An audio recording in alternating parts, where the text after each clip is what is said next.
አርዬ በላት እስቲ የሆነ የፍቅር ቃል ተጠቀሙ። አንዳንዴ ድፈር፣ አንዳንዴ ድፈር። በእናትህ አውራ።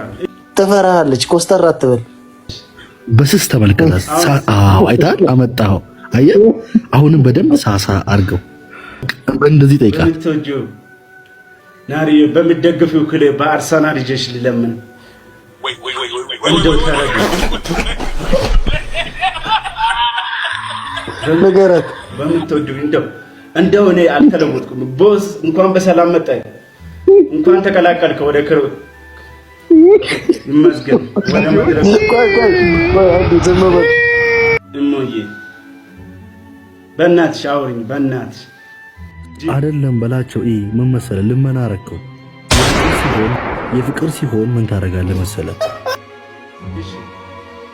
ይኸው ምን ታረጋለህ መሰለህ? አሁን ለምሳሌ ማማዬ፣ ናርዬ፣ እኔ ቆንጆ እንዴት ነው እራት በላሽ? ነገ የት ነው የምንገናኘው? ምናምን እያልክ እስኪ ፕሮሰሱን ጀምረው። 330 ሰው ያለበት እንደዚህ አይነት ፍቅር ግንኙነት እዚህ ላይ ቁጭ ብዬ ላወራ? ለሀገር መቀለጃ ያለውን ኧረ ኢትዮጵያ ውስጥ እውነት ማይምና ዲቃላ በዝቷል። ገብርኤል ምስክሬ ነው። ማይምና ዲቃላ በዝቷል።